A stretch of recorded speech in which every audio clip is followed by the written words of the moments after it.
Iya, apa kabar Pak Ferdi? Puji Tuhan luar biasa, Pak. Haleluya.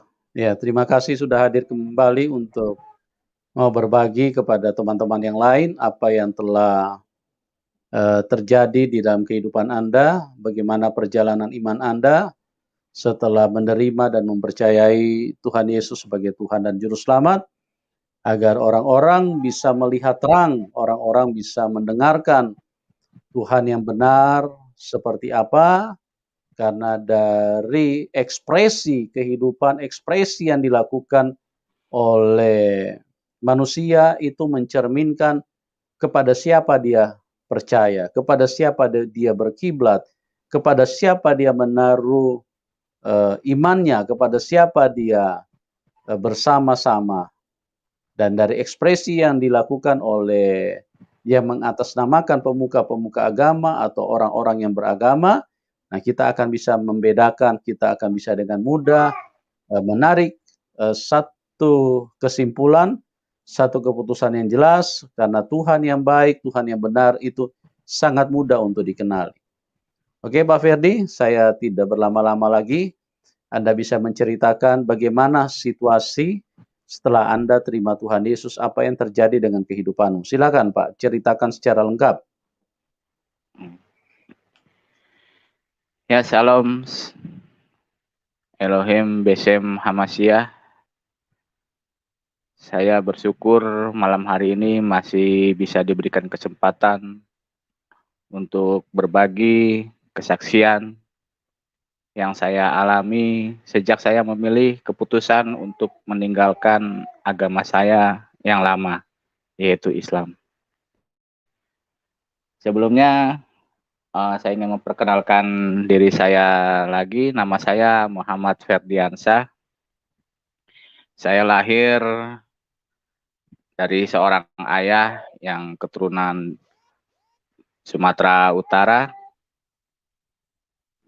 pangkalan Berandan, yaitu Melayu. Lalu mama saya seorang wanita dari Jawa dan saya dibesarkan di daerah Jawa Barat, Tasikmalaya. Ya, sebelumnya saya ingin mengucapkan terima kasih kepada Pastor Yusuf Manubulu yang memberikan saya kesempatan, ruang dan waktu untuk memberikan saya kesaksian.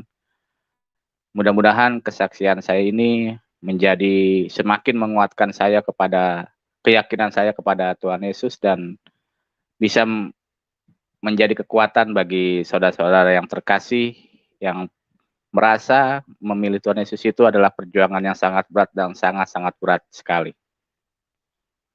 Saya menerima keputusan untuk menjadi pengikut Tuhan Yesus di tahun 2011 bulan Februari.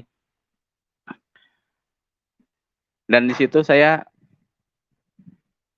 banyak sekali mengalami suatu proses yang sangat benar-benar membuat saya hampir tidak kuat, tetapi Tuhan Yesus tidak pernah melepaskan tangannya untuk selalu menguatkan saya. Ketika saya setelah menerima Tuhan Yesus dan saya menyerahkan diri dibaptis, begitu banyak perjuangan-perjuangan yang saya alami, tekanan-tekanan, bahkan siksaan-siksaan yang saya dapati. Tetapi semua itu proses dari Tuhan untuk mendewasakan saya. Dan saya bisa menilai bahwasanya ikut Tuhan Yesus itu nggak ada yang enak gitu.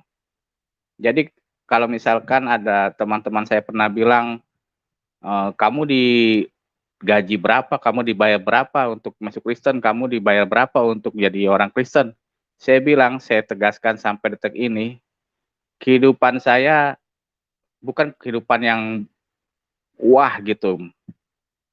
Ibaratnya saya saja saat ini ya sampai detik ini masih ngontrak dengan satu ruangan petak, tetapi saya tidak melihat ke situnya.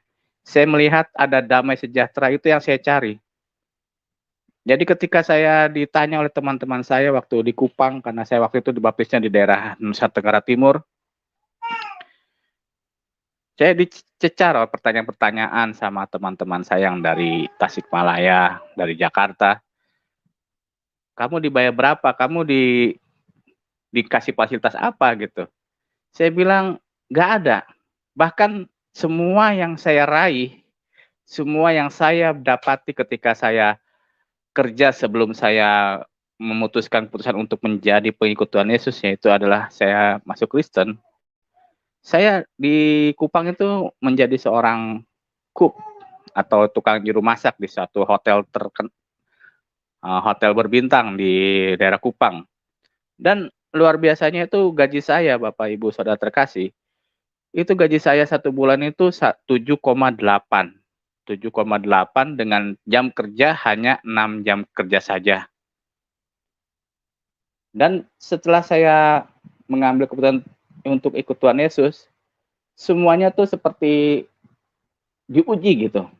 Saya harus mendapatkan, saya harus kehilangan pekerjaan saya yang boleh dibilang saya kerja itu ya lumayan, ibaratnya itu pekerjaan yang pernah membuat hidup saya ibaratnya di atas lah.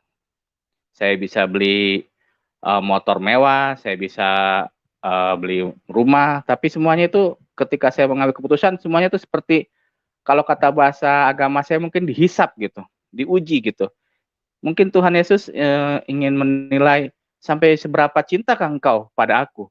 Kamu mau cinta dunia atau kepadaku? Tapi saya tetap ibaratnya ini suatu proses, proses yang saya harus alami dan saya harus kehilangan pekerjaan yang bagi saya itu pekerjaan paling luar biasa yang saya dapatkan selama saya dalam dunia pekerjaan di dunia permasakan, dunia kuliner sebagai tukang juru masak. Lalu ketika itu selain saya harus kehilangan pekerjaan saya juga rumah tangga pertama saya diambang kehancuran gitu. Ini ibaratnya Tuhan tuh betul-betul apa ya, memproses keimanan saya tuh benar-benar luar biasa gitu, dahsyat gitu, dahsyatnya luar biasa gitu. Sampai rumah tangga saya juga diuji gitu. Dan saya di situ harus memilih gitu. Saya sambil berdoa, Tuhan, saya ini mau memilih Engkau atau anak-anak saya yang waktu itu tersirat dalam pikiran saya itu hanyalah anak-anak. Jadi ketiga anak saya ini itu yang selalu membuat saya tuh guncang gitu. Tapi saya tetap yakinkan hati dan saya kuatkan iman saya bilang saya tetap pilih Tuhan Yesus. Karena saya percaya janji Tuhan, satu orang diselamatkan, maka sisi rumah akan diselamatkan oleh Tuhan Yesus. Dan saya percaya, walaupun saat ini saya sudah pisah dengan ketiga anak-anak saya, tapi saya percaya Tuhan tidak akan pernah melepaskan mereka bertiga. Dan saya percaya Tuhan bakal akan kumpulkan saya dengan ketiga anak saya di dalam Firdaus Tuhan. Dan saya percaya itu, dan sampai saat ini saya sangat percaya janji Tuhan tidak akan pernah ingkar. Akhirnya setelah saya kehilangan pekerjaan, di sini saya cuman ingin memberikan apa sih alasan saya mempertahankan keimanan saya kepada Tuhan Yesus dibanding pekerjaan saya dengan gaji yang menurut saya 7,8 juta itu sesuatu nominal yang sangat besar itu bagi saya ya, mungkin saya kurang tahu kalau misalkan menurut saudara-saudara terkasih di sana apakah 7,8 itu kecil atau besar, tapi bagi saya itu 7,8 juta itu adalah satu gaji yang sangat besar yang pernah saya dapati dengan jam kerja hanya 6 jam kerja saja gitu. Nah, akhirnya ketika apa sih yang saya harus lebih mencintai Tuhan Yesus, saya tidak satu alasan saya mempertahankan Tuhan Yesus untuk menjadi Tuhan dan Juru Selamat saya adalah hanya satu saja yang saya pertahankan, yaitu adalah keselamatan. Saya ingin selamat, saudara-saudara. Saya ingin selamat di dunia, dan saya juga ingin selamat di akhirat. Karena waktu itu yang terbesit di pikiran saya itu, di benak saya itu, saya ini termasuk orang yang sangat banyak bikin dosa gitu. Saya orang yang sangat sering banyak bikin dosa. Saya sering dulu pernah ya nakal lah ibaratnya kayak gitu. Saya sempat narkoba juga waktu itu, walaupun saya pernah memasuki pondok pesantren, tetapi karena pondok pesantren itu pondok pesantren bukan karena keinginan saya, tapi karena saya dimasukin pondok pesantren karena saya waktu SMP nakal. Saya dari waktu SD, kenapa saya dimasukkan pesantren? Karena dari SD tuh saya tidak pernah, SD kelas 1 sampai kelas 6 saya tidak pernah mendapatkan ranking di atas 2. Kalau misalkan nggak satu ya dua, kalau nggak dua ya satu, kalau nggak dua ya satu, kalau nggak satu ya dua. Tetapi ketika SMP, karena kenakalan saya timbul, ya dari saya ranking yang ibaratnya ranking the best terus, ngelonjak jadi ranking 48 dari murid 48 alias ranking 1 dari belakang. Ya tapi itulah luar biasa, proses Tuhan tuh sangat luar biasa lah saudara-saudara. Maksudnya tidak pernah terbersit dalam pikiran kita bahwasanya kamu nih nakal nih untuk aku tangkap. Mungkin Tuhan Yesus merencanakan seperti itu kan. Tapi saya yakin pasti saya sudah dipilih oleh Tuhan Yesus. Baik, setelah saya kembali lagi, saya cuma mencari keselamatan, saudara-saudara terkasih. Kenapa saya mencari keselamatan? Karena ketika saya selama 30 tahun, saya akhir balik kalau dalam Islam tuh umur 9 tahun ya, akhir balik. Saya disunat dan akhir balik. Di situ saya sudah, kalau di dalam Islam tuh sesudah kita disunat dan kita akhir balik alias mimpi basah gitu. Mimpi basah ini itu diwajibkan untuk kita menjalankan sholat 5 waktu, saudara-saudara terkasih. Menjalankan sholat 5 waktu dan wajib gitu. Dan di dalam sholat 5 waktu itu yang sangat wajib lagi selain sholat 5 waktu itu adalah di dalam sholat itu diwajibkan kita membaca suratul Fatihah. Gitu. Suratul Fatihah itu kalau misalkan kita salah membacanya, itu sholat kita tidak akan sah gitu. Jadi saya setelah saya digoncang oleh Tuhan untuk mengimani Tuhan Yesus sebagai Tuhan dan Juru Selamat bagi saya, itu Tuhan tuh membuka mata saya, membuka mata hati saya untuk kembali saya mengkaji apa sih pentingnya dalam surat Al-Fatihah di dalam sholat. Kenapa saking pentingnya itu, kalau misalkan kita salah sebut saja sholat kita batal gitu, maksudnya nggak sah gitu.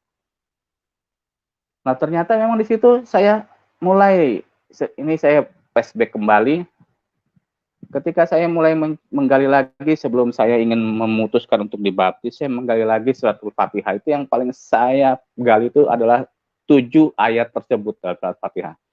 Yang pertama mungkin bagi murtadin mungkin tahu, suratul Fatihah yang pertama ayat adalah Bismillahirrahmanirrahim, yang artinya dengan menyebut nama Allah yang Maha Pengasih lagi Maha Penyayang.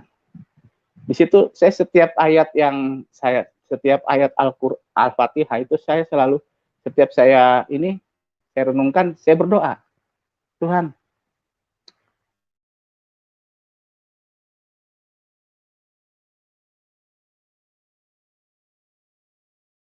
saya diberikan satu visi gitu, satu visi oleh Tuhan. Lalu saya mencermati, saya kembali lagi, ini Al-Quran adalah wahyu Allah, ibaratnya ucapan Allah. Tapi kenapa di dalam surat Al-Fatihah kalimatnya itu dengan menyebut nama Allah? Lalu saya berpikir, ini Allah menyebut nama Allah. Jadi saya juga mikir ini sebenarnya yang benar itu yang mana gitu. Kalau misalkan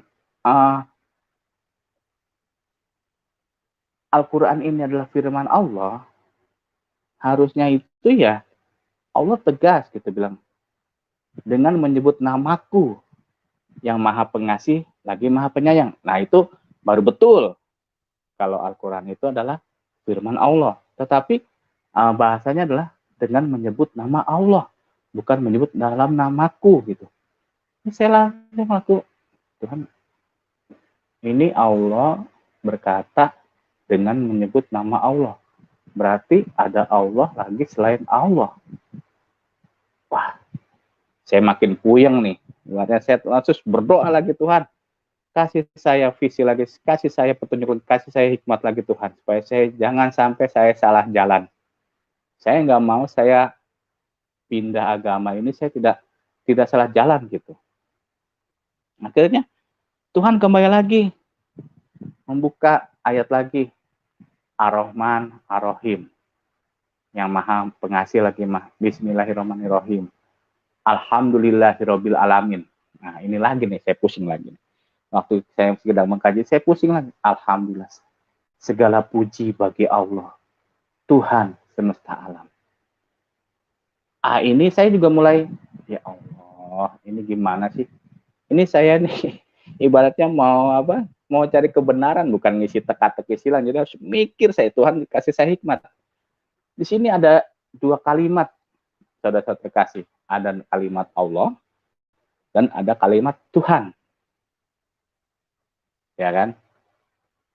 Jadi ayat kedua itu dikatakan Alhamdulillahirabbil alamin. Dengan segala puji bagi Allah, Tuhan semesta alam. Nah, ini jujur aja saudara-saudara kasih. Di sini di kalimat ini itu hati saya tuh langsung gimana ya? Langsung kayak di blender gitu. Semakin di blender, otak puyeng, tetapi hati ini penasaran. Nah, karena otak puyeng gimana maksudnya terkasih gini. Di dalam agama saya dahulu itu di Islam ada kalimat yang mungkin sering kita dengar semua ya. La ilaha illallah. Tiada Tuhan selain Allah. Kira-kira kalau misalkan kita renungin ya, kalau kita renungin kalimat ini, kira-kira saudara puyeng apa enggak? Maksudnya yang pertama, Alhamdulillahirabbil alamin, dengan menyebut nama Allah. Segala puji bagi Allah, Tuhan semesta alam. Sedangkan di kalimat la ilaha illallah, ini kalimat tauhid nih. La ilaha illallah itu dikatakan tiada Tuhan selain Allah. Ini puyeng saya nih mikirnya. Ya Tuhan, kalimat la ilaha illallah bilang katanya tiada Tuhan selain Allah. Tetapi di Al-Quran bilang di Al-Fatihah segala puji bagi Allah, Tuhan semesta alam. Nah ini segala pujinya buat Allah yang punya Tuhan semesta alam. Aduh, saya bilang lama-lama saya juga ya Allah. Saya bilang udahlah, saya bilang kasih saya hikmat terus gitu. Nah itu maksudnya itu sedikit apa ya, sedikit maksudnya kalau misalkan saya bahas lagi tentang maksudnya ini waktu itu saya memang betul-betul di press gitu, di filter gitu pemikiran saya itu oleh Tuhan Yesus, itu benar-benar diproses gitu. Karena Tuhan nggak pengen ibaratnya orang yang ikut Tuhan, orang yang menjadi milik Tuhan Yesus tuh, Tuhan tuh pengen hatinya bersih, tulus seperti merpati gitu. Jadi kalau misalkan ada teman-teman saya sampai sekarang dia bilang, lu digaji berapa jadi orang Kristen? Saya bilang, 0% pun saya tidak pernah digaji oleh orang Kristen. Tetapi saya digaji oleh Tuhan Yesus. Dengan gaji yang sangat besar, yaitu adalah keselamatan yang kekal. Nah, setelah saya kembali lagi, saya tidak akan bahas masalah Fatihah, karena nanti itu saya aja menggali itu selama hampir 1 bulan saya itu. Jadi kalau misalkan saya jabarkan di sini, mungkin ya channel ini akan selesai nanti pada bulan Juni mungkin. Nah, saya kembali lagi ke bagaimana Tuhan memproses saya ketika saya menjadi Tuhan Yesus. Saya kehilangan pekerjaan saya. Di situ Tuhan, setelah saya kehilangan pekerjaan itu, rumah tangga saya tuh udah mulai digoncang gitu, karena keluarga dari mantan istri saya itu tidak nyaman dengan keimanan saya gitu. Akhirnya saya diajak salah satu gereja di Kota Kupang untuk melakukan pelayanan. Saya waktu itu pelayanan ke daerah pedalaman, pelosok-pelosok. Dan ketika itu saya masuk di daerah di NTT, yang daerah itu mayoritasnya orang-orang Muslim. Mayoritas orang-orang Muslim. Waktu itu saya pelayanan itu diutus oleh salah satu gereja di Kupang, dan itu gereja besar lah di Kupang. Saya diutus untuk misi penginjilan, karena saya juga ingin berbagi kesaksian ya, seperti malam ini saya berbagi kesaksian di channel Pastor Yusuf. Lalu ketika saya masuk dan menginjili di sana,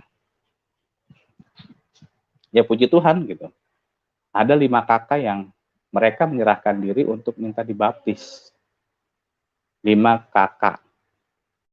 Jadi ada 5 keluarga yang mereka menyerahkan diri untuk dibaptis. Akhirnya kita waktu itu ya, saya dengan tim, membaptis 5 keluarga ini pada jam 1 malam. Pada jam 1 malam kita baptis mereka, kita doakan mereka, kita teguhkan mereka, baru kita kuatkan mereka dengan firman Tuhan, baru kita baptis. Jadi kita kalau tim kita itu dulu jadi nggak langsung lu terima Tuhan Yesus.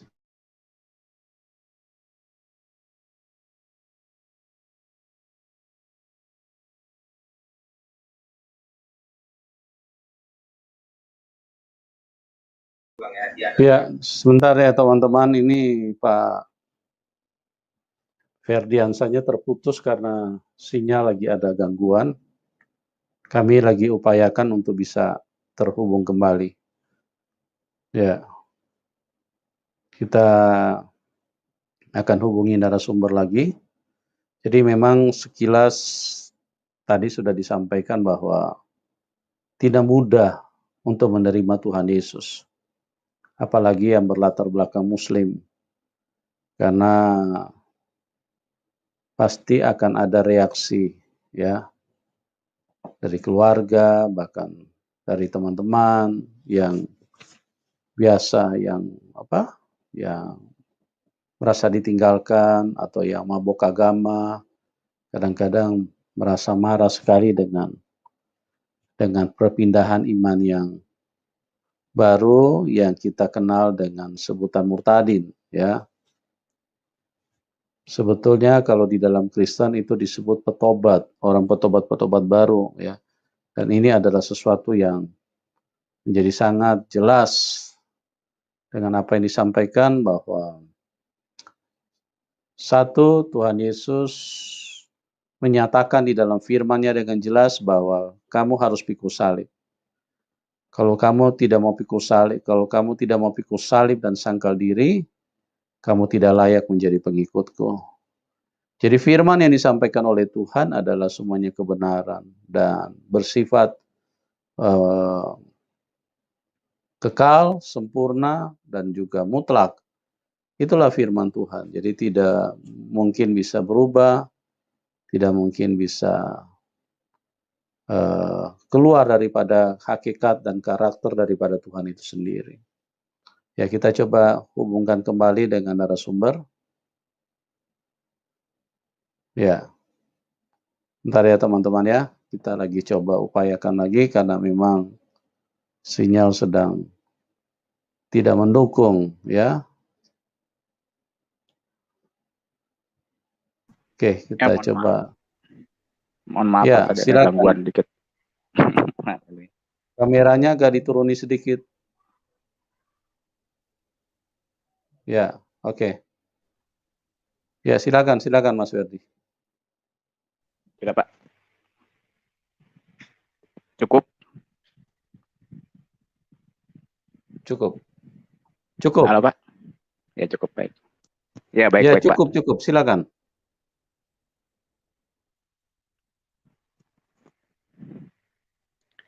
Ya, maaf. Tadi ada sedikit gangguan. Jadi, ketika itu saya dengan tim membaptis 5 keluarga pada jam 1 malam dan waktu itu kita sesudah baptis ya tiba-tiba ada segerombolan gitu, segerombolan orang-orang yang ibaratnya mengepung kita gitu. Mengepung kita dan kita akhirnya diproses secara, maksudnya kita dilaporin ke pihak berwajib waktu itu. Ke pihak berwajib dengan alasan katanya kristenisasi. Nah, ini satu tanda kutip juga yang saya sampai sekarang sampai tanda tanya gitu. Giliran kita menyebarkan kebenaran Injil disebutnya kristenisasi. Tapi giliran mereka ibaratnya khotbah keluar sana sini masuk ke dalam orang-orang Kristen nggak rame gitu, maksudnya nggak dibilang Islamisasi atau apalah, tapi udahlah ibaratnya itulah suka-suka mereka lah, yang penting kita menyebarkan keselamatan, kita memberitakan kebenaran Injil, keselamatan. Dan akhirnya kita pada jam 5 pagi itu kita digiring semua ke kantor Koramil waktu itu. Dan di situ yang ketika kita masuk di sel Koramil, saya ini, terutama saya ini diinterogasi oleh salah satu anggota di sana. Diinterogasi, "Kamu dari mana? Ke gereja apa?" Gini-gini. Ya saya kan waktu itu masih polos gitu, masih polos. Ibaratnya saya sebutin aja gerejanya gereja ini, nama gembalanya ini, namanya begitu. Akhirnya nggak lama, si anggota ini dia manggil gembala, maksudnya gembala gereja yang mengutus saya untuk melakukan penginjilan di daerah tersebut gitu. Dia manggil gitu, dan gembala ini datang. Gembala ini datang, ketika ditanya sama anggota, "Maaf Pak Pendeta kenal orang ini?" Nah saya kan ibaratnya kan, ibarat itu puji Tuhan nih, saya bisa bebas lah ibaratnya. Soalnya gembala gereja yang ngutus kita tuh datang ibaratnya gitu. Tapi apa yang terjadi, saudara terkasih? Jawabannya itu sangat di luar dugaan saya gitu dan tim gitu. Gembala ini bilang, "Maaf Pak, saya tidak kenal dengan orang-orang ini." Waduh, itu saya langsung, hati saya tuh kayak tuk gitu. Kayak gimana ya? Wah, ini maksudnya hati saya tuh dalam ini langsung langsung maksud sih bilang, "Wah, ini orang," maksudnya gimana ya? "Ini orang udah ngutus kita lagi susah begini, bukannya ditolongin malah nggak diakuin." Aduh, nggak diterima. Di situ mulai saya tuh waktu pagi itu tuh, subuh itu tuh saya sakit hati sekali. Orang ini kurang ajar banget maksudnya.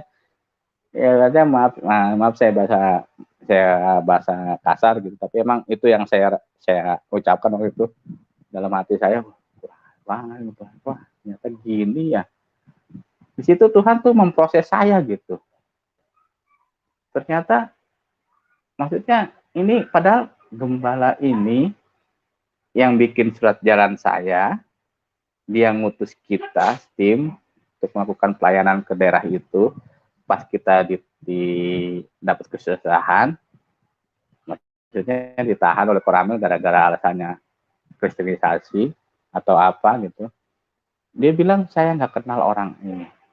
Itu saya langsung, Tuhan, kok saya baru masuk udah dibikin sakit hati sama gembala, sama pendeta.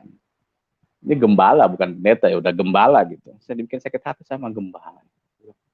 Tuhan maksudnya apa gitu. Lalu 1 jam saya menahan amarah saya karena saya tidak diakui oleh gembala itu, karena memang gembala itu yang ngutus kita gitu untuk melakukan pelayanan tempat itu. Nah ternyata 1 jam saya menahan emosi saya, terus berdoa, Tuhan maksudnya apa Tuhan. Lalu akhirnya Tuhan memberikan satu visi sama saya. Ferdi, kalau ini gembala ngaku ibaratnya kamu ini adalah anggotanya, maksudnya kamu ini yang diutus sama dia, habis no gerejanya diantar. Lalu saya berpikir lebih baik korban satu dibanding semua korban. Saya bilang dalam hati, wah ternyata Tuhan ngasih hikmat seperti itu. Jadi saudara terkasih, di situ saya mulai belajar ya, kadang-kadang ya maaf, kadang-kadang yang namanya pendeta yang sudah besar atau pendeta yang sudah ternama gitu, kadang-kadang sulit sekali kita untuk menemui secara langsung. Itu bukan sulitnya karena dia sombong atau dia di atas, maksudnya mendingan saya ketemu Tuhan, mendingan saya ketemu ini daripada ketemu itu pendeta, susah nemuin pendetanya. Ternyata di situ saya mulai belajar, kita susah menemui pendeta yang sudah ternama karena mereka punya satu alasan, yaitu dia harus menjaga privasi yang ibaratnya dia harus melindungi jemaat-jemaatnya, dan dia juga punya aturan-aturan secara keorganisasian. Jadi saya di situ mulai diajarkan bahwasanya kalau memang kadang-kadang dulu saya kalau ketemu pendeta misalkan susah ditemuin tuh saya ngomong kayak gitu, wah gampangan saya ketemu Tuhan Yesus, tinggal duduk berdoa datang, maksudnya bisa saya ngobrol dengan Tuhan Yesus. Ini gembala aja baru pangkat manusia, pendeta udah sombong susah banget gitu. Dulu saya punya pendeta, tapi kejadian tersebut ketika saya ditangkap oleh Koramil, ditahan 1 malam waktu itu saya ditahan. Di situ Tuhan memberikan satu pelajaran yang berharga buat saya.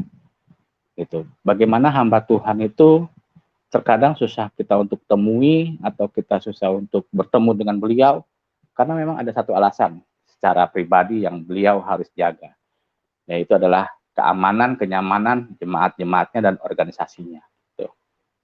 Ya, jadi ketika itu ya bayangkan saudara, misalkan saudara diutus untuk menginjili, ketika maksudnya ada yang lapor yang enggak malum, kita kan begitu, kayak ibaratnya kita ini udah kayak selebritis gitu. Maksudnya di saat kita bikin sesuatu sensasi yang bukan sensasi, maksudnya kita mengabarkan kebenaran berita, kebenaran keselamatan dalam Injil, itu disebutnya tuh aneh-aneh. Tapi giliran mereka itu kayaknya santai-santai aja gitu. Itu yang pertama. Lalu saya sudah kembali ke Kupang. Di situ Tuhan terus mensibukkan saya dalam pelayanan-pelayanan saya, pelayanan-pelayanan saya untuk kesaksian. Dan pada saat itu saya nekat pulang ke Tasikmalaya. Dan di Tasikmalaya saya direkomendasikan di salah satu gereja juga di Tasikmalaya untuk melakukan ya pelayanan kesaksian juga saya waktu itu. Ini kesaksian saya waktu itu ditugaskan juga, maksudnya diutus juga dengan tim di Tasikmalaya untuk masuk ke daerah Cipatujah waktu itu. Mungkin ya Cipatujah itu daerah Tasik Selatan ke sana, pokoknya pinggir pantai. Nah, ketika itu saya dengan tim itu sama. Kita juga melakukan kita bukan mengkristenkan, karena tugas kita tidak pernah memindahkan orang untuk pindah agama. Tugas kita adalah menjadikan mereka murid Tuhan Yesus, itu aja. Karena ya sesuai dengan dalam Alkitab, pergilah dan jadikanlah seluruh bangsa muridku. Karena bagi saya murid itu adalah menjadi murid Tuhan Yesus. Yang namanya murid itu selalu pengen terus belajar gitu. Beda dengan misalkan ya pangkat-pangkat, misalkan kalau misalkan kita udah jadi kiai, udah males belajar dah tuh, gengsi, pangkatnya udah kiai gitu. Tapi kalau pangkat kita sebagai murid, kita tuh tidak akan pernah putus waktu untuk belajar. Nah, kembali lagi saya ke pelayanan, diutus kita semua nih, 5 orang, kita ke daerah Cipatujah. Ketika kita masuk ke dalam pelosok ya dapat kita satu daerah, sebelum kita masuk ke kampung tersebut kita doa minta Tuhan tutup bungkus kita, minta Tuhan urapi kita, minta Tuhan memberikan hikmat kepada kita. Akhirnya kita masuk ke kampung itu dan puji Tuhan diterima oleh satu keluarga di tempat itu. Ya ketika malamnya ya kita ngobrol-ngobrol santai, udah gitu udah lagi ngobrol santai enak-enak, baru kita mulai masuk ke dalam memberitakan kebenaran Injil. Dan puji Tuhan luar biasa, keluarga ini langsung dia menerima gitu. Berarti kita diutus ke satu daerah tuh memang Tuhan tuh sudah kasih titik gitu tuh, kasih titik, nih ada jiwa yang perlu diselamatkan ya gitu. Jadi orang ini juga langsung ya nggak ada perdebatan, maksudnya nggak kayak kaum yang maksudnya yang bebal gitu, udah salah tapi ngotot gitu. Nah itu udah ngotot, kalau udah salah ngotot, nggak pengen kalah ya, kuncinya dia senjata terakhirnya ya bilang lakum dinukum waliyadin ataupun nafsi lah gitu. Itu udah biasa kalau saya mah gitu. Jadi kalau mereka debat, mereka nggak mau kalah, nggak mau salah, nggak mau nerima, ya mereka pasti endingnya pasti bilang udahlah lakum dinukum waliyadin, atau bilang udahlah nafsi. Nah, itu udah biasa, saya mah udah nggak aneh. Nah, saat akhirnya satu keluarga ini suami, istri, anak 2. Kita baptis juga. Itu jam 2 malam kita baptis. Ketika kita baptis, saya langsung ingat gitu, wah, jangan-jangan ntar subuh ditangkap lagi. Tapi puji Tuhan, jam 5 subuh kita aman, nggak ada yang gerebek kita. Oh berarti posisi aman, maksudnya Tuhan ibaratnya lindungin kita lah. Ya akhirnya saya pamit, kita semua pamit, wah kita udah lega nih, wah udah lega nih, tugas kita udah selesai. Ibaratnya kita udah baptis satu keluarga, dan mereka juga ingin tetap setia kepada Tuhan Yesus. Kita udah pamit, udah pulang, kita udah gas motor, udah kita mau keluar kampung, sampai pintu keluar kampung, hampir satu kampung jigat kita. Jigat kita ini bukan mereka tuh tangan kosong gitu, ada yang bawa cangkul, ada yang bawa golok, ada yang bawa kayu pentungan. Waduh, Tuhan, haleluya, emang Tuhan yang luar biasa gitu. Ibaratnya memproses kita sebagai seorang pengabar kebenaran itu sangat. Ya, terputus. Bentar ya teman-teman ya, kita sambungkan kembali dulu. Ini sinyalnya mungkin ada gangguan ya. Ya, coba tim dihubungi kembali supaya narasumber bisa segera terhubung kembali dengan kita. Ya, mohon sabar dulu sebentar ya teman-teman ya. Yang jelas setiap kali kita mendekati kebenaran, maka yang namanya ketidakbenaran itu pasti akan bereaksi. Oleh sebab itu sangat mudah untuk membedakan kebenaran dan ketidakbenaran atau Tuhan dan setan, itu sangat mudah. Karena yang namanya Tuhan dan setan tidak pernah bisa ketemu. Pasti akan selalu bertentangan karena Tuhan itu menciptakan kebaikan, menciptakan kehidupan. Sementara setan terus memproduksi kehancuran, malapetaka, penderitaan. Ujungnya adalah kematian, bahkan pembinasaan. Setan ini adalah makhluk yang sangat jahat, yang kadang-kadang tidak disadari oleh banyak orang. Mereka berpikir mereka sedang beriman. Mereka berpikir mereka sedang mempercayai Tuhan, padahal Tuhan yang benar itu sangat mudah untuk dikenali. Ya, karena realitasnya itu sangat gampang untuk dipahami. Hakikat Tuhan itu yang pertama adalah kasih. Kasih ilahinya sangat sempurna. Ya, dan itu diwujud nyatakan oleh Tuhan Yesus waktu dia turun ke dalam dunia, di mana dia berkata, berdoalah buat musuhmu, mintalah berkat buat mereka. Jikalau kamu ditampar pipi kirimu, berikan juga pipi kananmu. Jikalau orang meminjam daripadamu, jangan meminta balik. Ini adalah Tuhan yang satu-satunya Tuhan yang benar. Tuhan yang sangat mengasihi semua manusia. Nah, teman-teman, kami berharap dan menjadi doa kami supaya setiap kita bisa berjumpa dengan Tuhan yang benar dan mengenalinya, karena itu adalah merupakan hal yang sangat-sangat simpel, sangat mudah untuk mengenali Tuhan yang benar. Pertanyaannya, kenapa banyak orang terus menolak? Ya, karena memang dunia dikuasai oleh kegelapan, dunia dikuasai oleh setan. Makanya manusia seringkali lebih condong hatinya untuk mempercayai ketidakbenaran, mempercayai berita hoax, mempercayai hal-hal yang sangat mematikan, yang sangat berbahaya. Ya. Oleh sebab itu, kita akan kembali coba menghubungkan dengan narasumber agar kita bisa mendengarkan lanjutan daripada apa yang beliau bisa sampaikan. Ya, ini kelihatannya sinyal beliau sedang kurang mendukung ya. Tapi kita coba kembali, mungkin disuruh masuk lagi ya supaya ini gangguan memang bisa terjadi tiba-tiba. Sebelum tampil sinyal sih cukup bagus, tetapi setelah tampil sinyal menjadi terganggu kembali. Mari dengarkan dan kenalilah Tuhan yang benar. Karena dari hakikatnya sangat mudah. Yang pertama tadi, dia adalah Tuhan yang sangat baik. Dia Maha Pengasih dan Maha Penyayang. Dia sangat dekat. Bagaimana kita bisa mengatakan dia Maha Pengasih dan Maha Penyayang?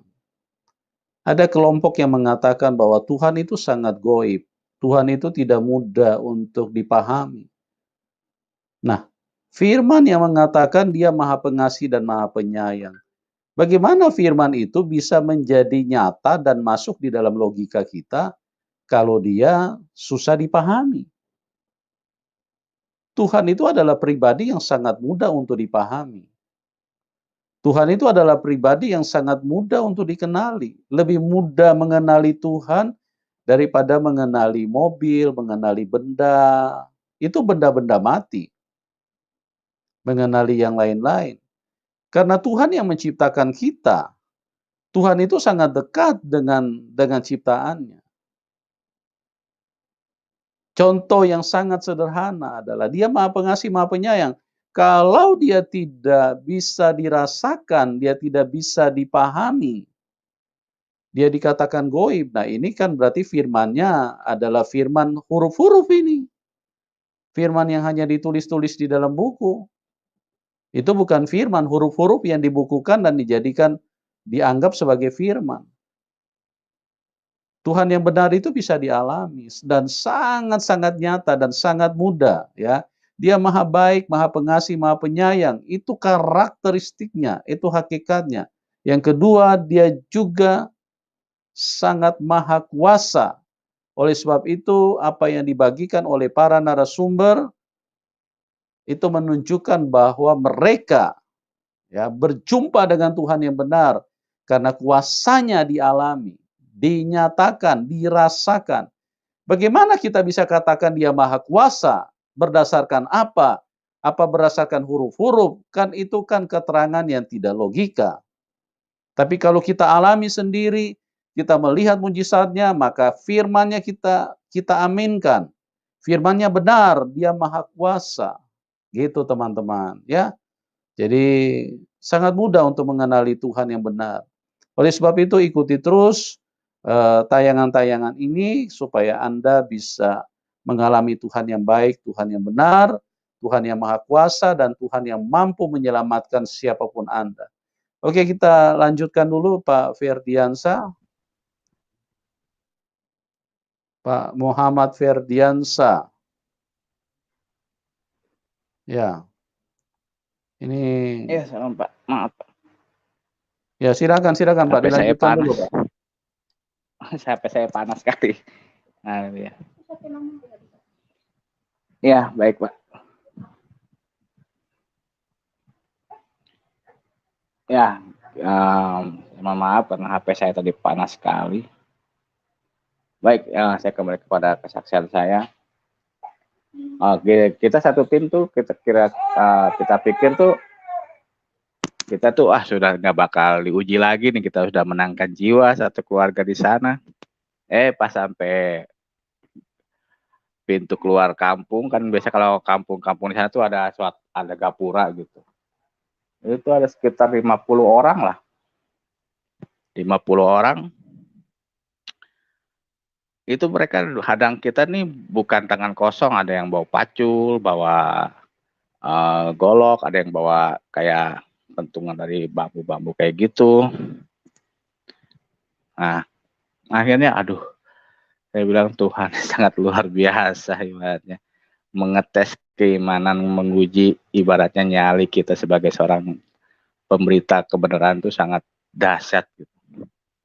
Ternyata memang setiap pengikut Tuhan Yesus ya memang harus memikul salib gitu. Salibnya itu ya sangat luar biasa gitu. Akhirnya udah, kita ini tim 5 orang harus berhadapan dengan 50 orang gitu. Saya bilang, ini langsung mereka tanpa basa-basi langsung pakuk.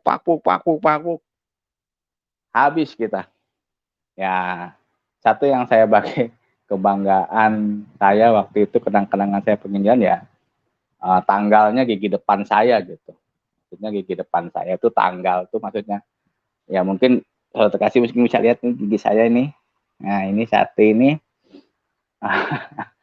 itu kenang-kenangan dari hasil penginjilan di daerah Tasikmalaya. Lalu tulang rusuk saya sini nih patah ini. Ini patah, ini bengkok, dia posisi tulangnya tuh nggak begini, tapi dia begini. Jadi posisinya begini nih. Sampai sekarang masih, waktu itu disuruh saya bilang nggak usah, ini buat kenang-kenangan. Buat kenang-kenangan kita waktu ini masih sampai sekarang bengkok. Jadi gigi ini kenang-kenangannya tuh ya luar biasa lah ibaratnya. Tapi wah, saya dalam hati saya bilang, Tuhan, saya sih nggak minta apa-apa. Saya sambil ya nahan maksudnya gebukan orang tuh, saya cuma berdoa, Tuhan, ibaratnya saya pengen tetap bisa ngabarin kebenaran berita Injil. Kalau untuk keselamatan tuh hanya dalam Tuhan Yesus saja. Selang nggak berapa lama kita ya habis merasakan perjamuan masyarakat di sana dengan pentungan dengan ini, wah bogem-bogem tuh udah banyak, udah ini. Akhirnya udah nggak lama datang satu orang, dia langsung teriak-teriak, kalau kata bahasa tuh gas, tong digebukan deui, maksudnya udah jangan digebukin lagi gitu ibaratnya. Mas ya ngomong langsung ngomong ini sih, aing kenal ya jeung ya jelema gitu, maksudnya saya kenal sama orang-orang ini gitu. Akhirnya mereka langsung berhenti gitu, dan mereka juga langsung ngomong gimana sambil ngerjain model tapi pergi gitu. Jadi ternyata orang ini kepala desa di daerah sana. Nah, puji Tuhan, Tuhan tuh menolong kita tuh lewat tangan-tangan yang sangat kita nggak duga-duga gitu. Akhirnya kita diarahkan, udah Dek pulang aja, maksudnya udah nggak usah diterusin. Saya tahu kok misi Ade tuh mempunyai misi yang sangat mulia gitu. Tapi di sini kampungnya memang agak-agak sensitif kalau masalah hal-hal seperti ini. Akhirnya ya puji Tuhan kita akhirnya pulang dengan wajah yang babak belur, dengan ya naik motor. Untung kita naik motor jadi kita pakai helm full face. Jadi, kalau kita buka helm kita ya udah muka kita tuh sama kayak helm bengkaknya gitu. Dengan ya baju yang kotor gitu sampai Tasik ya puji Tuhan kita semakin dikuatkan oleh Bapak Gembala di sana. Saya dikuatkan juga. Saya bilang ini belum seberapa. Tuhan Yesus lebih sakit apa yang kalian rasakan. Tapi di situ semakin saya ditindas, semakin saya disiksa, semakin saya dihalang-halangi untuk menyebarkan berita keselamatan dalam Tuhan Yesus, itu semakin menguatkan keimanan saya, saudara terkasih. Saya nggak tahu kenapa. Semakin banyak tantangan tuh saya semakin semangat gitu. Semakin semangat yang sangat luar biasa gitu. Makin pokoknya full power gitulah. Dan sampai saatnya Tuhan terus memberikan saya penghiburan di saat rumah tangga saya mau hancur, maksudnya mau diambang perceraian tuh Tuhan terus memberikan saya pelayanan. Akhirnya ya sampai pada ketok palunya ya. Saya bilang, Tuhan, saya percaya Tuhan tidak akan pernah pisahkan saya dengan anak-anak saya. Saya yakin anak-anak saya juga bakal Tuhan selamatkan seperti Tuhan menyelamatkan hidup saya. Dan saya juga saudara, dari awal saya masuk Kristen, ada orang bilang, Per, kalau masuk Kristen tuh enak, hidupnya tuh bakal enak lah, dijamin, bakal punya kendaraan. Aduh, saya mah, demi Tuhan saya tidak ada terpikirkan sedikit pun seperti itu. Kalau saya ingin misalkan mengkasih itu, mungkin Tuhan itu tidak akan pernah pakai saya lagi gitu. Jadi kalau misalkan ada hamba Tuhan yang dia tetap eksis, dia tetap semangat, dia tetap dia tetap ada dalam koridor untuk tetap memberitakan kebenaran Injil, berarti beliau adalah hamba Tuhan yang betul-betul dipakai oleh Tuhan gitu. Nah, akhirnya setelah saya selesai pelayanan di Tasik, saya dipanggil untuk datang lagi ke Kupang untuk menjalani sidang perceraian. dalam sidang perceraian, akhirnya ketok palu, ya saya resmi bercerai. Anak-anak, ketiga anak saya hak asuhnya diambil oleh mantan istri saya. Dan di situ saya mulai apa ya, saudara bisa bayangkan lah, ibaratnya seorang bapak gitu yang ibaratnya berjuang waktu kecil, mendidik mengurus semuanya tiba-tiba terpisah seperti itu, ya bagaimana prosesnya. Mungkin kalau misalkan iman saya hanya setebal kulit bawang, mungkin saya sudah meninggalkan Tuhan Yesus. Tapi bagi saya ini harga mahal yang harus saya bayar. Ini harga Tuhan yang harus saya bayar untuk membayar keselamatan yang Engkau berikan kepada saya. Nah, akhirnya di situ saya mulai saya mulai menyerahkan diri sama Tuhan. Tuhan, saya pengen hidup pelayanan. Ibaratnya saya nggak peduli, yang penting saya ingin mati, tapi saya dalam keadaan setia sama Tuhan Yesus. Begitu cintanya saya sama Tuhan Yesus. Sampai detik ini juga Tuhan terus memproses saya. Kayak kalau misalkan dari dulu saya nggak pernah mengharapkan namanya ibaratnya, karena tujuan saya jadi orang Kristen bukan dunia, tapi tujuan saya masuk Kristen ikut jadi Tuhan Yesus adalah pengen selamat. Saya kadang-kadang kepikiran, Bapak Ibu Saudara terkasih, saya kepikiran kalau misalkan saya siang-siang atau saya lagi masak, waktu itu masak di depan kompor, yang kompornya itu high pressure, yang tekanan uap panasnya itu sangat luar biasa. Itu saya kadang-kadang kepikiran gitu. Kepikiran kenapa, Saudara terkasih?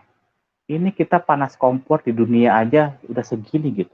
Apalagi ngebayangin saya panasnya neraka ada di sana. Waduh, saya kalau ada kamera saya lambaikan tangan ke kamera, nggak kuat. Ibaratnya saya di dunia aja sudah nggak kuat gitu. Kadang-kadang saya langsung keringetan begitu. Saya orangnya gampang keringetan, Saudara terkasih. Satu hal yang menguatkan saya, satu ayat Al-Quran yang sangat menguatkan saya itu adalah ternyata pengikut Tuhan Yesus itu dijamin masuk surga, Saudara terkasih. Gitu. Jadi saya tuh yakin karena Al-Quran yang menjamin kalau pengikut Tuhan Yesus itu menjamin saya gitu.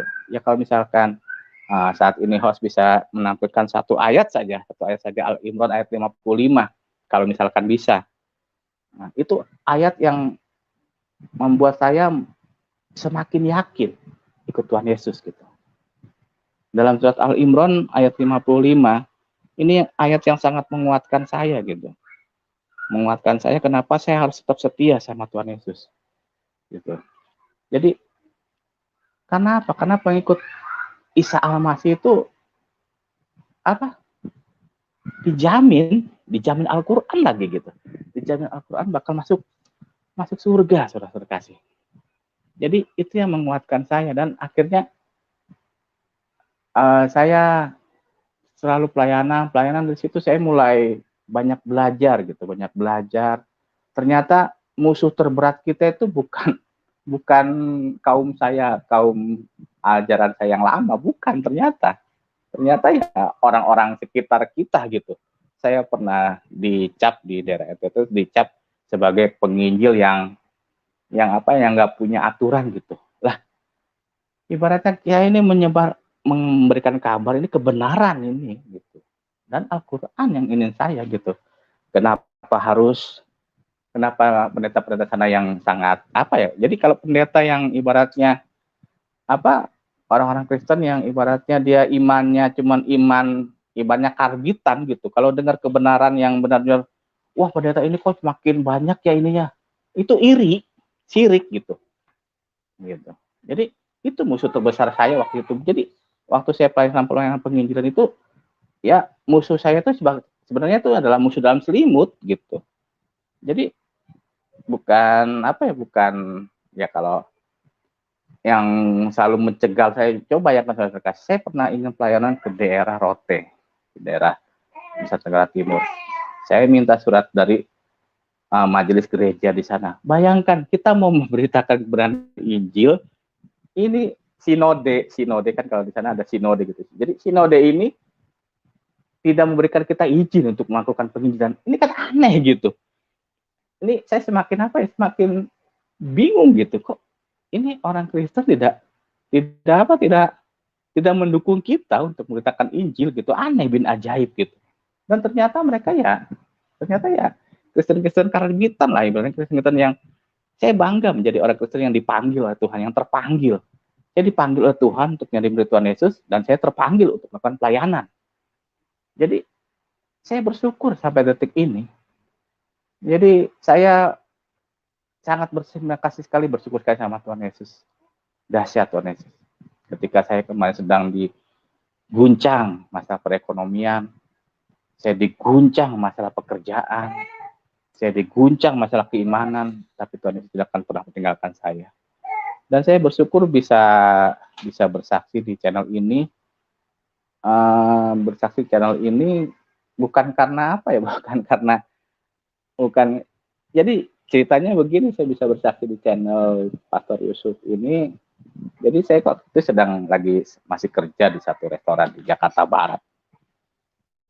Jadi ketika itu ada customer datang, dia pesan bihun ayam. Saya ingat sekali bihun goreng ayam waktu itu dia pesan saya. Mas, saya pesan bihun goreng ayam. Lalu nggak tahu kenapa kita tiba-tiba aktif dalam pembicaraan, ngobrol gitu. Ngobrol ya, saya bilang, saya ini mantan Islam, Pak. Wah, benar? Iya. Oh ya, kita cerita. Terus Bapak ini bilang, wah, kesaksian Mas ini luar biasa nih. Kalau bisa Mas, ini aja, maksudnya kesaksian di channelnya Pastor Yusuf gitu. Pastor Yusuf, saya juga jujur baru tahu itu. Akhirnya dikasih nomor WA-nya oleh beliau. Ya sudah, kita juga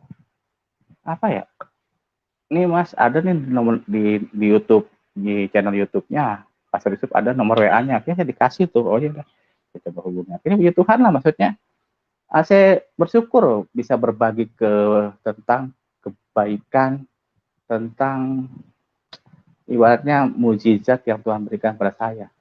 Ya saya nggak tahu ya, maksudnya yang melihat kesaksian saya ini ada yang terima, ada yang tidak terima, ya itu memang wajar gitu. Maksudnya yang namanya Indonesia ini full dengan netizen gitu. Tapi saya hanya berharap ada orang Kristen ataupun ada yang seperti saya hanya ingin memberikan kekuatan. Sepahit apapun kehidupan kita, seberat apapun beban hidup kita, sebanyak apapun permasalahan kita, satu saya pesan, jangan pernah meninggalkan Tuhan Yesus. Karena keselamatan itu mahal harganya. Dan saya bersyukur pada saat ini saya masih tetap setia sama Tuhan Yesus, dan saya terus berjuang. Saya dengan istri tetap terus berjuang. Saya akan tetap setia sama Tuhan Yesus. Jadi selama perjalanan itu, penginjilan itu, saya tidak pernah mengalami hal-hal yang enak-enak. Maksudnya kita pernah mengalami hal enak, tapi pahitnya tuh banyak gitu. Dibilang, ini nih pakai magic gitu. Wah, ini nih pakai ini. Aduh, saya bilang, Tuhan, saya bilang, yang misalkan saya waktu saya pelayanan di Pulau Alor di NTT itu, Pulau Alor itu terkenal dengan santet-santetnya gitu. Terkenal dengan suami-suaminya gitu. Ketika saya pelayanan ke Pulau Alor, mereka itu sangat Kristennya tuh masih Kristen gimana ya? Kampung gitu, maksudnya masih percaya dengan hal-hal seperti itu gitu. Jadi pernah saya waktu itu saya dikasih pelayanan khotbah, saya lihat pendeta itu baca-baca mantra, kayak baca-baca doa gitu, dia siram sana, siram sini, tapi bukan bahasa-bahasa Alkitab gitu. Saya bilang, wah ini kacau. Akhirnya saya malamnya itu saya khotbah. Saya tentang khotbah waktu itu tentang keselamatan dalam Tuhan Yesus versi Al-Quran. Waktu itu saya khotbah seperti itu. Ketika saya khotbah, selang 15 menit saya khotbah, tiba-tiba dari luar gereja itu masuk kelelawar mungkin segede, maaf kalau ini saya bukan ngomong kasar, itu sebesar anjing, besar sekali kelelawar itu, dan hampir nyamber kepala saya. Saya bilang dalam nama Tuhan Yesus, saya langsung untung, maksudnya nggak kena gitu. Saya nggak tahu kenapa ada kelelawar sebesar itu gitu. Lalu saya bilang, kalau misalkan ini kuasa roh jahat, saya bilang gak usah datengin roh jahatnya, suruh orang yang datang kemari deh. Saya tantang itu karena saya percaya kuasa Tuhan Yesus itu lebih besar kuasanya. Lalu nggak lama keluar kelelawar, datang lagi seekor anjing, datang kucuk, duduk tepat di bawah mimbar saya khotbah. Dia ngeliatin begini aja kayak orang gitu. Saya bilang, saya langsung, kau kasih tahu kopung Tuhan, jangan suruh kau yang dekat sini. Dia lupung Tuhan sudah datang sini. Saya bilang kayak gitu. Karena memang dari situ akhirnya mereka tuh sangat percaya kalau ular itu ada, sampai sekarang mereka percaya nih. Waktu sebelum saya flying ke sana, waktu itu mereka masih percaya bahwasanya ular itu jelmaan setan gitu. Jadi kalau mereka lihat ular itu takut gitu. Lah saya kan orangnya gimana ya? Ya saya orang, maksudnya saya bisa masak gitu. Akhirnya waktu itu saya lihat ular sawah gitu, kayak ular sawah kayak sanca gitu, sanca kembang. Lihat, ular nih. Saya bilang saya minta bantuan anak-anak kampung sana. Saya bilang, nyong, kita tangkap itu ular tuh. Ayo kita tangkap sudah. Wah ini, Bapak Pendeta, betul kah tidak? Saya ini walaupun nggak sekolah SNT tapi dipanggil Bapak Pendeta. Saya bilang jangan panggil Bapak Pendeta, panggil saya Bro. Dia bilang, panggil saya Mas Bro. Oh ya Mas Bro. Saya tidak mau dipanggil pendeta, saya sekolah teologi juga enggak. Dia bilang, panggil saja Mas Bro. Ya Mas Bro. Akhirnya kita tangkap nih, saya tangkap ini ular. Ini anak kecil dia tapa, maksudnya dia pukul, dia punya muka ini, dia punya kepala nih ular nih, mati memang. Saya bilang tarik, saya bawa, saya pikul begini. Ini masyarakat alor pada bingung gitu. Pak Pendeta, Mas Bro, maksudnya itu ular buat apa? Tenang aja Bapak, saya bakal bikin ini ular. Ini setan ini iblis ini, tenang saja, lihat saja. Akhirnya saya kulitin ular, saya lepas dia punya kulit, saya cincang, potong kecil-kecil, saya iris semua ulek-ulek bumbu-bumbu, akhirnya jadi ular rica-rica. Saya bilang, Bapak, mau makan atau tidak? Dia bilang, Bapak Pendeta, itu iblis. Saya doyan iblis, jadi iblis saya makan ini. Saya makan ular. Saya makan, saya bikin saya punya mulut ini kayak makan yang sangat enak sekali gitu. Saya bikin enak-enak gitu. Mas Bro, enak kah? Enak Bapak. Coba saja. Dia bilang, enak ya. Emang enak tuh ini ular, memang enak. Makan sudah. Dia bilang ke Tuhan Yesus tuh iblis juga kita makan. Jangankan tengging, kita makan. Akhirnya kita makan. Akhirnya malam itu dari sebuah kesaksian yang sangat luar biasa. Dan situ perubahan rohani mereka tuh sangat dahsyat gitu. Jadi mereka mulai sampai sekarang saya bahagia gitu. Saya senang gitu. Saya bersyukur gitu Tuhan merubah suatu masyarakat dengan kebiasaan yang boleh dibilang logikanya kita kayak orang gila gitu. Tapi di situ Tuhan pakai begitu. Akhirnya mereka senang gitu ya. Akhirnya sebelum saya berangkat, sebelum pulang ke Kupang kembali, kepala ketua suku bilang, Bapak bisa minta dia pun resep kah? Bisa minta resepnya kah? Saya bilang, bisa. Saya tulis dulu resep-resepnya. Jadi sampai sekarang tuh mereka sampai detik ini senang makan ular begitu. Nah inilah kehebatan, maksudnya kita jangan mempercayai suatu hal yang bisa menyesatkan, ibaratnya dengan isme-isme yang sangat di luar jalur Alkitab begitu. Nah, jadi sepanjang situ Tuhan selalu ngasih penghiburan pada saya, ngasih kekuatan pada saya untuk melakukan pemberitaan Quran Injil. Dan akhirnya ya puji Tuhan sampai sekarang ya saya ketemu dengan istri saya yang sekarang, dan puji Tuhan istri saya juga sekarang sudah menerima Tuhan Yesus pada bulan Januari tahun 2021 kemarin. Ya, puji Tuhan kita suami istri sudah menjadi keluarga yang hidup dalam Kristus. Ya mungkin kedepannya kita juga bakal ya kita tinggal peneguhan pernikahan secara Kristen gitu. Maksudnya saya pengen kerinduan bulan depan kita akan peneguhan untuk pernikahan kita di gereja. Jadi saya minta bantuan doa dari Bapak Ibu Saudara terkasih. Saya juga bulan depan mungkin saya sudah berangkat ke daerah luar Jawa, dan puji Tuhan, Tuhan memberikan saya 2 jiwa orang Muslim yang bakal ikut kerja dengan saya. Nah, ini bukan saya apa ya? Saya bukan memandang 2 helper cook saya ini karyawan saya, tapi saya percaya ini 2 jiwa yang Tuhan kasih buat saya untuk dimenangkan. Jadi saya minta bantuan doa dari terlebih khusus dari Pastor Yusuf Manubulu, tolong bantu doa saya agar saya bisa memenangkan 2 jiwa cook helper saya nih. Karena nanti mereka akan ikut sama saya ke daerah Sumatera. Mereka akan kerja dengan saya, mereka akan jadi cook helper saya, dan saya minta bantuan doa dari saudara-saudara terkasih supaya saya bisa menangkan 2 jiwa. Kenapa? 1 jiwa saja seisi surga itu bersorak-sorai, saudara-saudara terkasih. Apalagi di 2 gitu. Jadi saya yakin ini jiwa yang Tuhan kasih untuk saya bisa menangkan. Dan saya percaya Tuhan pasti bisa menyelamatkan kedua cook helper saya. Ya, mungkin itu saja kesaksian dari saya. Saya mungkin nanti kalau misalkan ada yang ingin bertanya-tanya tentang yang tadi masalah surat Al-Fatihah, silakan. Yang penting dalam sesi nanti tanya jawab dengan saya pengen tetap koridornya kita membahas tentang keselamatan.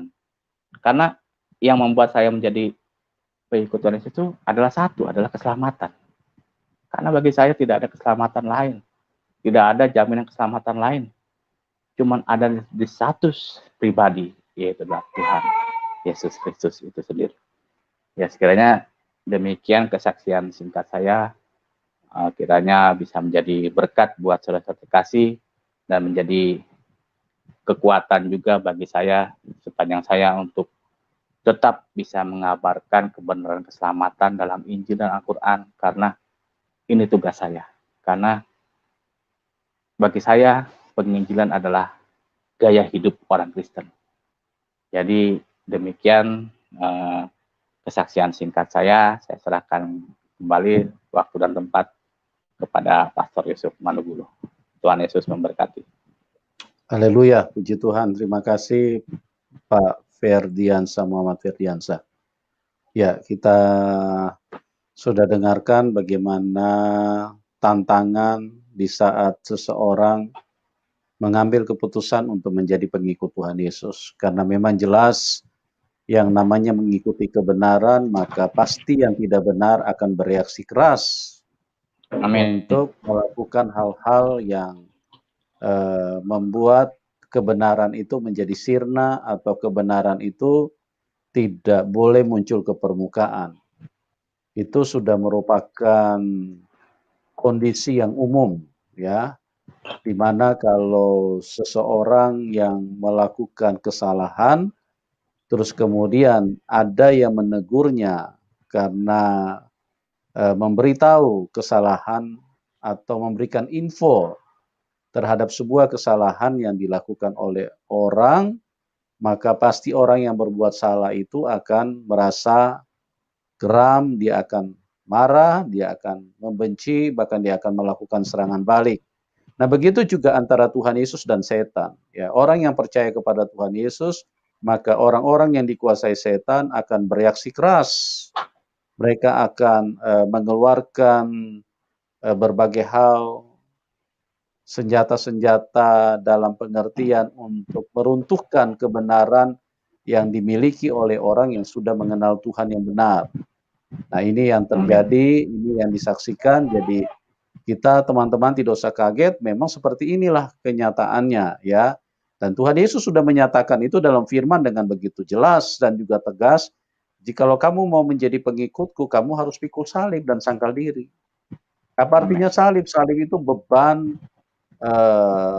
karena kebenaran, penderitaan karena kebenaran. Ya. Karena Tuhan Yesus benar, maka dia harus pikul salib itu. Karena dunia yang bejat, dunia yang berdosa, dunia yang jahat ini tidak bisa menerima kebenaran yang ada di dalam Tuhan Yesus. Makanya setan memakai manusia-manusia untuk melakukan serangan kepada Tuhan. Sehingga Tuhan dipaksa untuk sampai ke salib.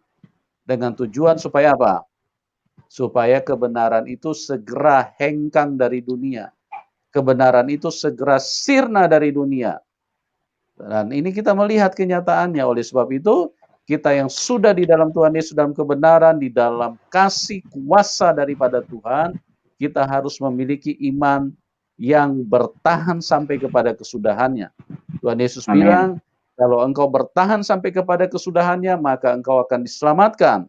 Tapi jikalau engkau kecewa dan menolak Tuhan Yesus karena takut aniaya, karena takut dipersekusi, karena takut tekanan-tekanan dari orang yang dikuasai setan, maka engkau tidak layak menjadi pengikut Tuhan. Dan engkau tidak mungkin selamat, hanya orang yang bertahan sampai kepada kesudahan, hanya mereka lah yang bisa mendapatkan keselamatan itu. Jelas ya? Semua sudah ada aturan main yang jelas, karena Tuhan Yesus adalah Tuhan yang benar, segala sesuatu yang tercantum di dalam firman-Nya, semua secara sederhana dan secara mudah untuk dipahami. Firman-firman-Nya juga sangat jelas. Ya, oke, sebab itu mari kita sama-sama melihat dengan membuka mata, bukan mata jasmani tentunya, ya, mata logika pikiran kita, mata hati kita. Karena kalau mata jasmani kita, kalau dengan menggunakan mata jasmani kita, kita akan terjebak di dalam kebodohan, di dalam tipuan setan. Karena mata jasmani kita akan berkata, kok Tuhan pakai kolor dia? Masa Tuhan pakai kolor? Nah, inilah mata-mata jasmani, inilah yang begitu mudah dipelintir sama setan, ditipu sama setan. Masa Tuhan yang berkuasa kok digantung di kayu salib? Karena pakai mata jasmani dia. Kalau dia pakai mata rohani, mata hati, mata logika, dari ajaran yang diajarkan oleh Tuhan sudah tidak bisa dibantah kalau dia itu adalah Tuhan. Amin. Tidak bisa dibantah. Tidak ada manusia yang sanggup mengajarkan kasihilah musuhmu. Jikalau kamu ditampar pipi kiri, berikan pipi kananmu. Mana ada manusia, nabi, rasul besar tidak bisa mengajarkan seperti itu. Apalagi rasul yang palsu. Nggak bisa. Tidak akan pernah bisa mengajarkan seperti itu. Hanya Tuhan, karena dia datang dari atas. Dan dia membuat satu pernyataan yang kuat, bahwa dia adalah Allah yang penuh dengan belas kasihan. Makanya dia berkata, kasihilah musuhmu. Berdoalah, mintalah berkat buat mereka. Dia mengajarkan yang baik. Supaya semua manusia itu bisa menerima kebaikan dari Tuhan. Amin. Itulah Tuhan yang benar. Ya, Tuhan yang baik. Tuhan yang sangat mudah untuk dikenali. Kalau kita berkata, Tuhan itu goib, kami tidak bisa dipahami. Nah, itu berarti Anda sedang terjebak dengan setan. Karena apa? Karena setan selalu bermain di belakang layar. Dia tidak pernah menampakkan dirinya, tetapi dia membuat segala sesuatu menjadi kacau di dalam hidup ini.